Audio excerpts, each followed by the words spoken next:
Are we? Oh, okay. Hello. Oh my goodness. So welcome to the Faith First Leader channel. If you're joining us for the first time, or if you are family because you're here all the time. Either way, welcome, welcome. I'm so excited that you're here. I'm so excited that you're joining us for this conversation. Susan and I have been talking about abiding. And so last week, I feel like we just got started. We were in John 15. If you haven't caught that, maybe you can go back and catch that after this. Because I feel like you can just jump right in and receive from the Lord today. I'm believing that you are going to receive from the Lord because his word is so powerful. We are in John 15, and last week we landed, I feel like, in verse 4 is where we stopped, where it says, "You must remain in life union with me, for I remain in life union with you." And today, we want to just go back and start with verse 1 and perhaps land with verse 8. We're talking about fruit. So, still the focus is abiding, but it's the fruit that is produced from abiding. Abiding. Us in the Lord, I am in you, you are in me. Man, if you are joining us, I would love to know.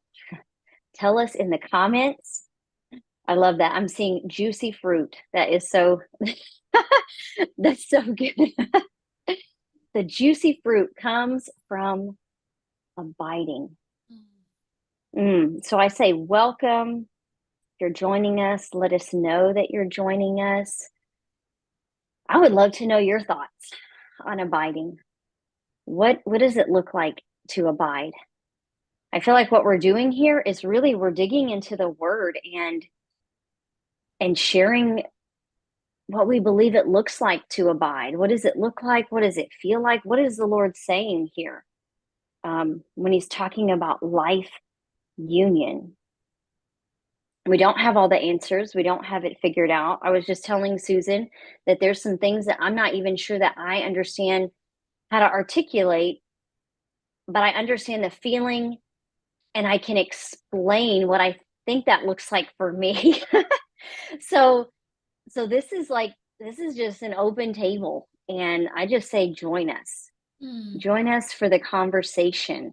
Pull up a chair, grab your water or your coffee, and join the conversation today. Yeah. Just say, hey, as you're coming on, let us know you're here. We're just going to dive in because we're trying to keep these short. I know we went well beyond, but it's so rich and it's such a deep topic. So we're gonna go ahead and dive in and see if we can and keep it within like 40 minutes or so. Yes. So, okay. So I'm going to I'm in John 15, starting in verse 1. I am reading from the Passion Translation. So it says, "I am a true sprouting vine, and the farmer who tends the vine is my Father. He cares for the branches connected to me by lifting and propping up the fruitless branches and pruning every fruitful branch to yield a greater harvest. The words I have spoken over you have already cleansed you. So you must remain in life union with me, for I remain in life union with you. For as a branch severed from the vine will not bear fruit, so your life will be fruitless unless you live your life intimately joined to mine.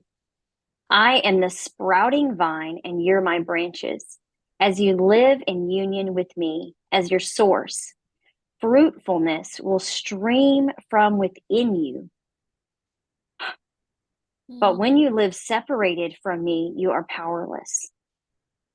If a person is separated from me, he is discarded. Such branches are gathered up and thrown into the fire to be burned. But if you live in life union with me, And if my words live powerfully within you, then you can ask whatever you desire and it will be done. When your lives bear abundant fruit, you demonstrate that you are my mature disciples who glorify my Father.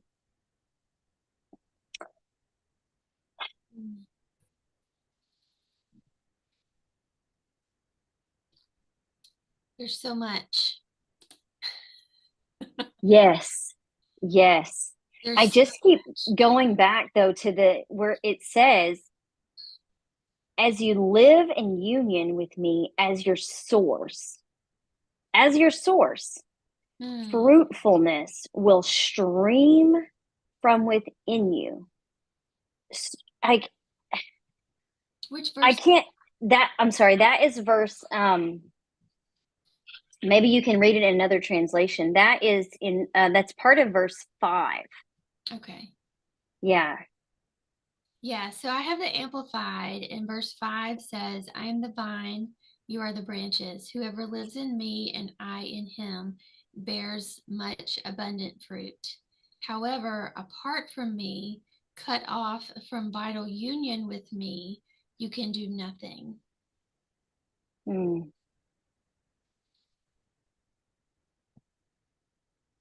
The key though is the source. Yeah. When he is our source. And it uses the word stream in here, and then it in the ESV it says whoever abides in me and I am him, he it is that I am him bears much fruit. So it says bears much fruit, and apart from me you can do nothing. But Mhm. I guess what I keep seeing is the naturalness. I don't even know if that's a word, but it's like an overflow of the connection. Mhm. I don't feel it is something Yeah. difficult. Like I see a tree that has actual fruit, like an apple tree. Yeah. And it's like in the time and in the season, the fruit just it appears. You don't have to go out there and pull the fruit out of the tree. But Mm, you notice, like when it's springtime yeah. and things are beginning to grow, you see them grow. Like, Yeah. and it just looks like such a natural thing and it's expected. It Mm. is something that is, we should expect to bear fruit when we are connected to the source because it says so. It is a natural thing that flows out of us when we're connected. Mhm. Well, it's effortless for the apples to come on the tree, right? The tree is doing nothing of itself to produce apples. It's just there. It's receiving rain, it's receiving sunlight, and the fruit comes out on its own. And he says that we are trees. Yeah. We are oaks of righteousness planted by streams of living water. We are the trees. And so all we have to do is receive from him what he wants to give, and the fruit becomes effortless, right? There's no striving in it. We don't have to do anything to produce anything. The fruit comes from him. But now, what I do want to say to people is when they say, well, but I don't see the fruit from him. Well, it happens in the opposite way as well. If you're receiving from the world, if you're receiving from the enemy, if you're just receiving from self, saying, I can do these things on my own, then you're still producing some fruit, but it's not good fruit. It's not life giving fruit. It's not his fruit. So this is working, right? This is a principle of God that works always, everywhere, with everybody, right? And that's why he says in, where is it at? Is it Matthew that says you will know them by their fruit? You will know them by their fruit. Right. So everybody's producing something. It's just a matter of what source are you connected to. Everybody is producing something. Mm-hmm. That is why you can see in the world, there are wealthy people, there are Yeah. people that you can tell like they are producing, they do have Yeah. things going on in their life. And I've even been thinking like about during a time when, still connected to the Lord, but in a very different way, doing things very different, like when I was a teacher, and I feel like I was doing good things, Mm-hmm. that there were good things, but it definitely did not feel the same. Yeah. I feel like now it doesn't feel as difficult, as overwhelming. I'm more mindful of the fact that this isn't me trying to create or craft or get it right. This is me really depending on and relying on the Lord and what he's doing through me versus what I'm just trying so desperately to do or to get it right. I think that's what it is. I was really trying to get it right, to be honest. Yeah. Yeah. Mm. That's one of the things I see. I would say that's probably in the top three things that I hear from people the most is I don't want to get it wrong and I don't want to be out of God's will. Well, you don't have to worry about either one of those if you're abiding. Right? If you're if you are being the branch, if you're allowing him to be the source and you're receiving the things he wants to give you, then you're effortlessly producing what he wants produced. There, it But takes it doesn't mean that we're not working though. right. It doesn't take work for you to produce anything, but what is produced depending on what the source is, you're going to have different fruit. Both of it's effortless, but you're going to have different fruit depending on the source, right? If you plant apple seeds, you're going to get apples. If you plant orange, I don't know, orange seeds, you're going to get an orange tree. You're going to get oranges, right? We're reproducing after our own kind. The seed is the source, right? When he says we are Abraham's seed. Mm-hmm. Mhm. So the seed has been planted. If you receive from him, then the seed is going to grow into what he wants it to be, what he's designed you to be, what that fruit is that he wants in your life. So you're doing things, but because you're abiding, you're at rest, you're being, you're receiving, and the fruit comes. So I'm trying to understand this because I'm seeing myself before when I was doing good things, Yeah. but I'm recognizing, I guess, like I was reading the word, um, I was praying, but I definitely was doing things more out of obligation Mm-hmm. because I knew like that these are the things we are supposed to do, Mm-hmm. but I never felt like I got it right. I always felt like I was falling short in some kind of way because Yes. I I feel like there was a lack of connection with Yeah. the Lord. I feel like there was a lack of relationship. So is that the difference? Like, Yeah. because both of us were I was working then, I was doing some of the same things then that I am doing now. I'm still reading my word. I'm still praying and but what is different? It's the Yeah. relationship. It's relationship.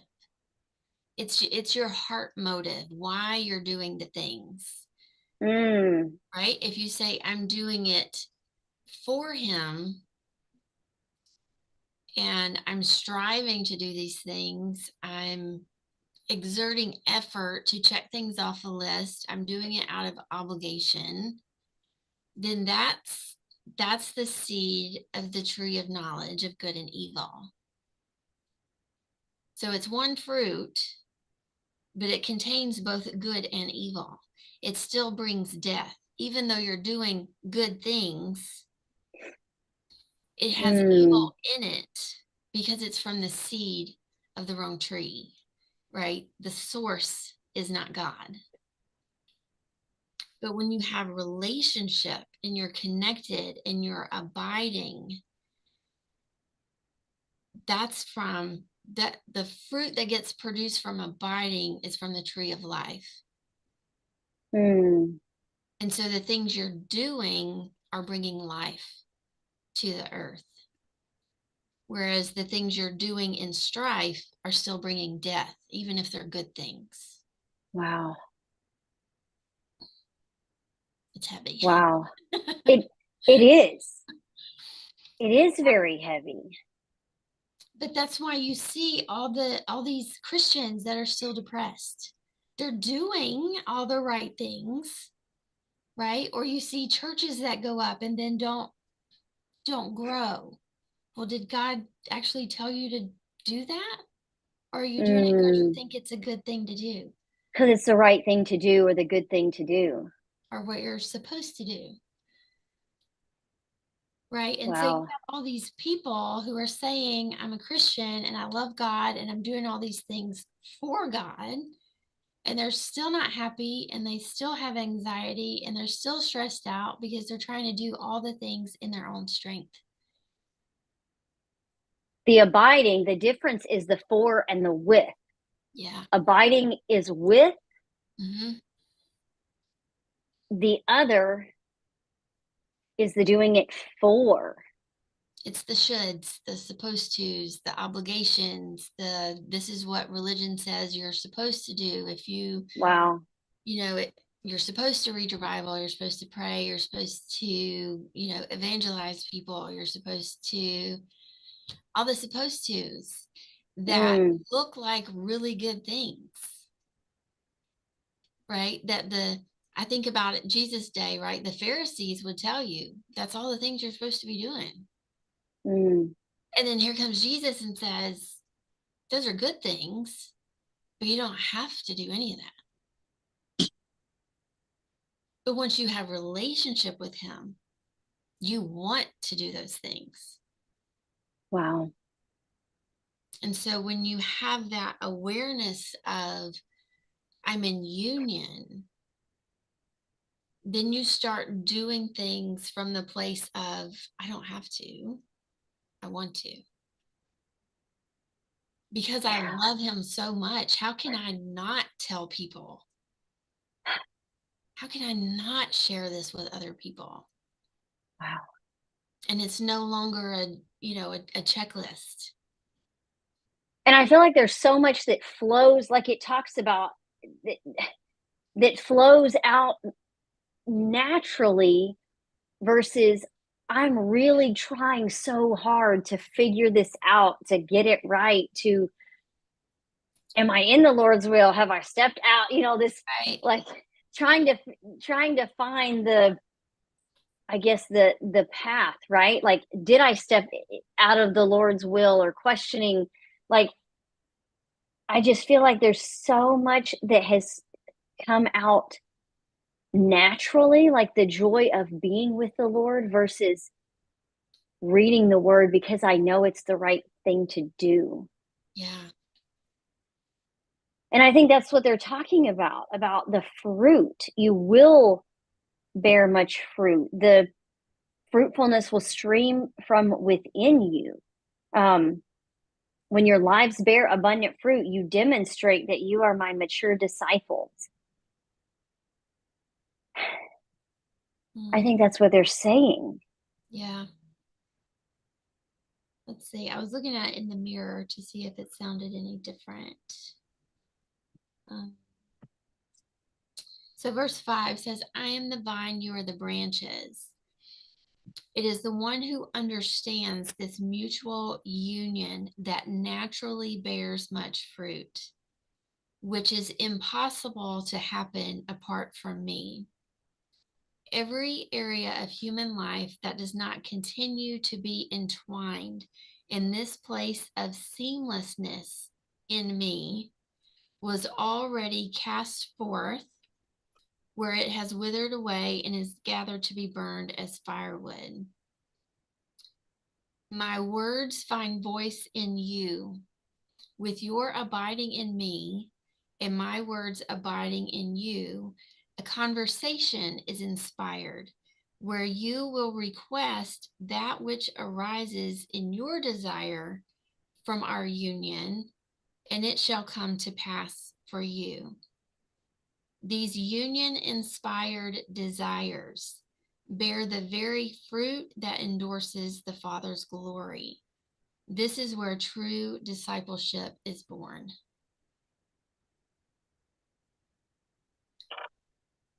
That's why it says, whatever you desire, it will be done. Because you can ask whatever you, Because you're the praying desire, his will. because you're in Because union with him, and even the very desires of your heart begin to shift. And that is when there's that drawing to spend time with him. There's that drawing to read the word. There's that longing that begins to take place, where it's no longer, I'm going to do this because I know it's, but there is that's all I can see. It's almost like the hand extended, and I want to go. I want to come away with you. I want to spend time in your word. So even the very desires of our heart begin to change. So it's no longer like, well, these are things that I desire. No, it's the Lord. It's the Father's heart in us. His desires begin to, it's like there's no difference. Like, his desires are our desires because he is in us. That is what's happening. yeah. So And that's why whatever we ask. yeah, you don't ever have to worry about being out of his will, because you know his will, because you're in union, because it's what you are desiring. Like you said, it's his heart. You now have his heart. And so when you're praying your desires, but they're also his desires. So of course it's a yes and amen. You got it, because you're praying in his will. You're praying for what he wants. Yeah. There's no separation anymore of your will and his will. It's like we're just one. We're in union. It's that seamless union where there's no way possible to be separated. Mm. And I even think that, like, I've noticed that there's less and less fear. I'm not saying that fear is completely eradicated and it never comes up ever at all, but I'm realizing there's less and less of the fear of failure, or I'm not getting it right. I'm never going to, like, I don't notice that. Like, really, before, it was really this defeated, I guess, feeling like I was always defeated. I was always falling short. And Yeah. and now I don't notice that there's as much fear of failure of things with the Lord, because it's more of, I'm not necessarily trying to get it right all the time. I'm trying to learn how to walk with him, Mm-hmm. knowing that it's a journey. Like, it's not like he's giving me this thing to do today and he's going to see if I can figure it out or if I can get it right. It's just this continual walking together Yeah. and doing life together. It's no longer about the task and I failed again, or Mm-hmm. didn't read my Bible today and I'm feeling some kind of way about it. It's the Lord and I, and we're walking together. Yeah. And it's so different. And that's the fruit of union. There's no fear. Because he says perfect love casts out fear. Well, God himself is love. So if you are renewing your mind to the truth that we are one together, that means you are love, just as he is love. And so if you're all love, there's nowhere for fear to be. It can't be So, there. so even in the abiding, we're constantly receiving his love without even realizing Yeah. because he is love. So if we're constantly abiding, he is love, he is abiding in us. Love, like perfect love, Mm-hmm. is abiding in us. And like you said, that does cast out all fear. Yep. And that's why. Yep. So anytime you're feeling stressed, you're feeling anxiety, that's a good sign of, or even just maybe some overwhelm. There's a good sign there of like, okay, you've gotten out of abiding, because those two can't coexist, right? Anxiety is fear of future, Mm. right? Stress is like fear of the now. I'm not doing it right. I'm not getting it right. I'm not doing enough. That's all fear based. It's all fear based. Yeah. And none of that can coexist with love. So you know for sure you're abiding when you're feeling love, joy, peace, displaying patience, right? Like all the fruits of the spirit. So what do you do when things come up like that? Like you're feeling some kind of way that doesn't, like, maybe overwhelm. I feel like overwhelm is one that I do address. Mm-hmm. But so what do you do like when you're feeling overwhelmed? So you just recenter in him. You just bring your awareness back to, I have a little phrase that I say, I am in you and you are in me. And we're in the Father and the Father is in us. And so I'm always about my Father's business. And I'll keep saying that to myself, something, either I'm in you, or you in me, or I'll say, we're in union, we're one. I just am continually renewing my mind to this is what is true. So if I'm feeling something other than that, that's your feelings are just data, right? They're giving you, that's a good indicator I'm not abiding right now. So when you have those feelings come up, then you just start reminding yourself, nope, I'm in union, I'm abiding, Mm. right? Jesus, I'm in you and you're in me. And it says, you're in the Father, which means I'm in the Father, right? He says he wants us to remain as that, and be one as they are one. And so I'm just telling myself when those things come up, I'm reminding my soul, this is the reality of where I am right now. I'm in him and he's in me. And so we're in the Father and the Father's in us.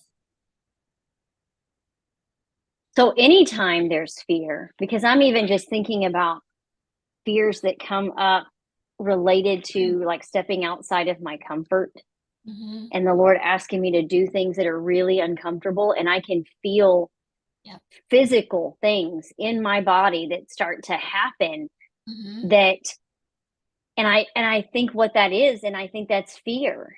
It is. When you, Fear of what? Is it I mean, well, I guess whatever it is, it's just rooted in fear.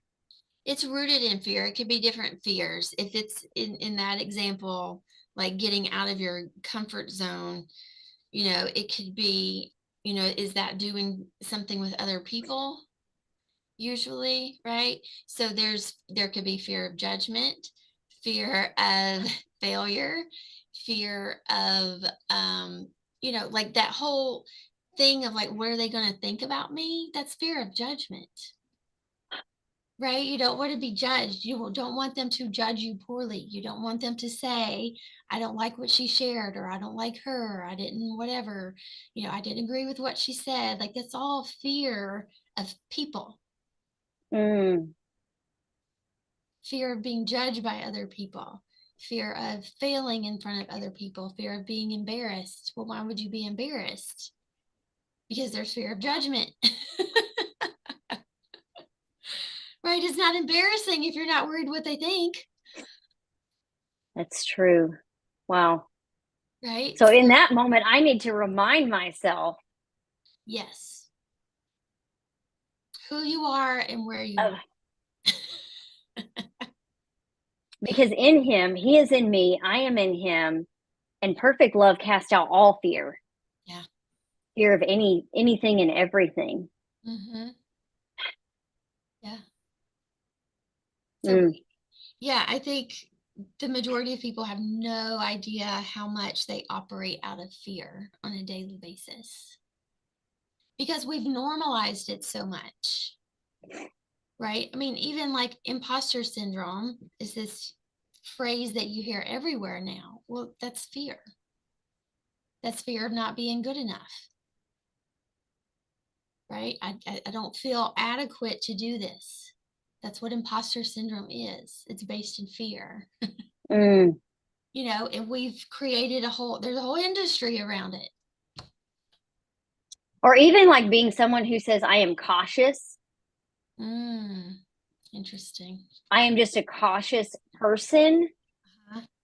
And I think sometimes, and I think for me, even I have reasoned my way out of doing certain things.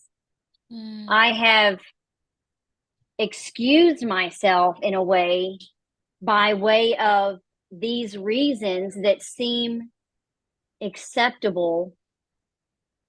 So therefore I didn't, like, this is just playing out in my head right now. And I'm just thinking,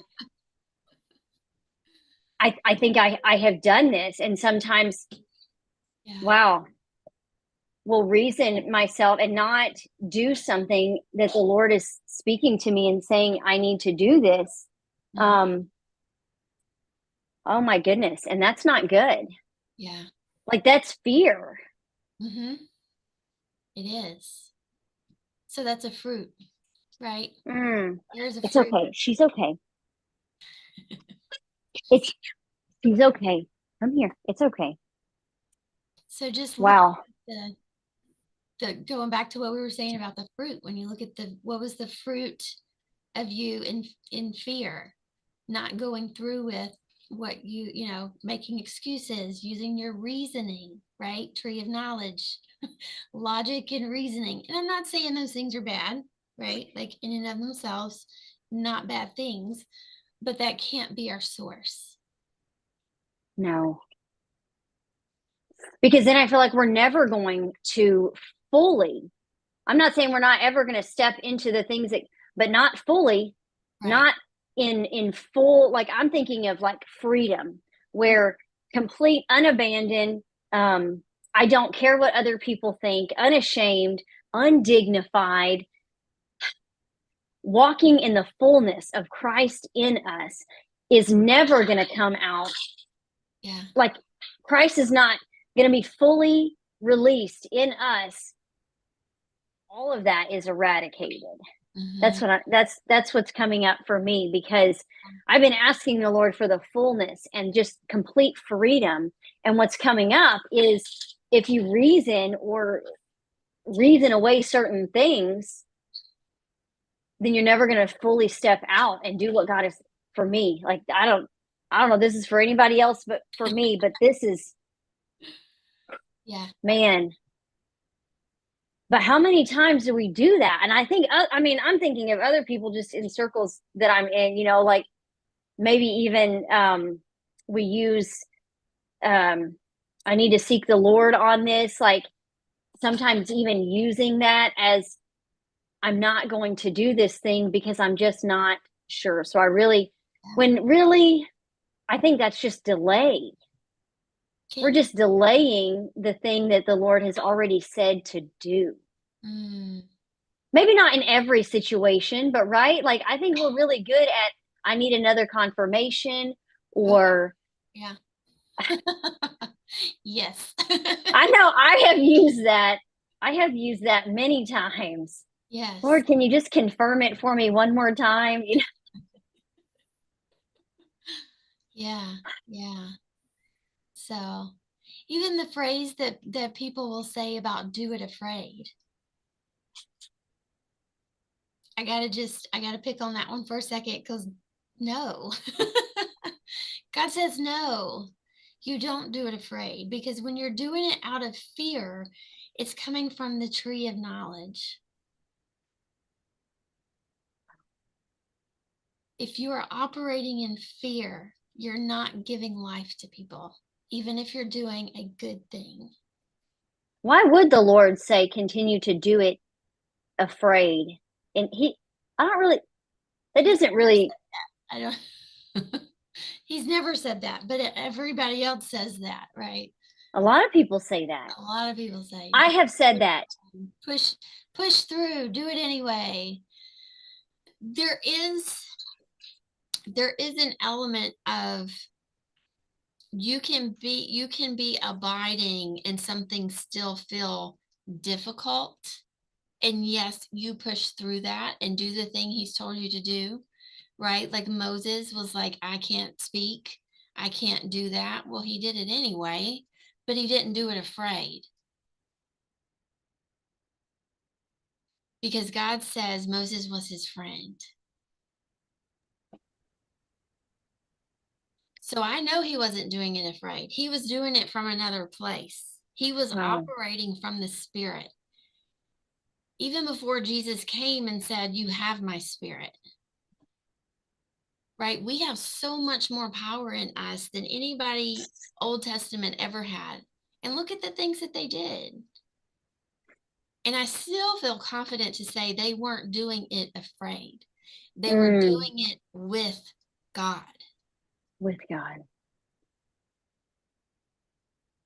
Because if they had been doing it for him, then they probably would have been doing it really afraid, really scared of the outcome, really afraid of what are other people going to think.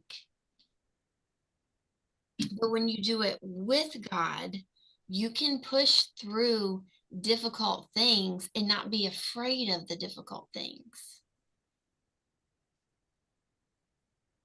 Right? Like, it's not the easiest thing for me to come on live and just start talking, but I'm not scared. There's a difference, right? I push through the difficulty of being here in this capacity, but I'm not scared. I'm not worried, what are people going to think? I'm not thinking I'm not good enough to be here and do this. And that's the difference. I think sometimes we do show up and there's like, maybe there is literal fear and we do it out of obedience because this is what the Lord is saying to do.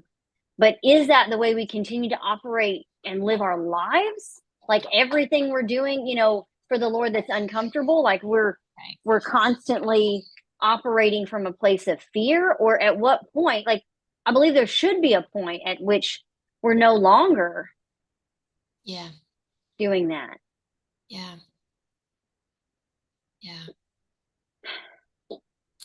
I know. A lot to chew on. Yeah. A lot to chew Yeah, on. for sure. Encourage everybody this week to just look at your fruit. Yeah. What's your fruit? What's being produced? How are you operating? I don't know. Do you have any closing thoughts? I feel like the things that come up for us in moments where the Lord is asking us to do things, those are opportunities for us to step back. And sometimes I think we glaze over them, myself included, and can be passive and just, maybe we know there's things to work through, but we're not really intentional about sitting with the Lord and asking. Because as we've been talking, and I'm thinking back to these physical things that have been happening when the Lord is asking me to step out in uncomfortable ways, and I feel some kind of way physically, and it has prevented me from fully stepping out. That is an opportunity for me to ask the Lord, okay, what, and you said it, remind myself of my position in that moment. Yeah. That is a way to move past that and go anyway. And I think I would just encourage other people, as I'm encouraging myself, to pause and and recognize those things. Don't dismiss them, and ask the Lord about that. Like, what is going on? Why am I responding in this way? And I think a lot of times fear has a lot to do with the things that we're not doing that God has said to do. Mm. And we cannot continue to operate and do things in fear. Yeah. Yeah. He has not given us the spirit of fear. That's right. And the key is abiding. That is the key. There's no 1, 2, 3. There's no do this. And it is through abiding, and there's no shortcut. Mm-hmm. It doesn't happen after you have read the one verse. It's a lifestyle that Yeah. you have to be willing to say, I'm going to pursue this life of abiding, even if you don't understand fully what that means. I still don't understand completely all the, like, Yeah. but I'm willing to go with the Lord as he helps me to figure this out.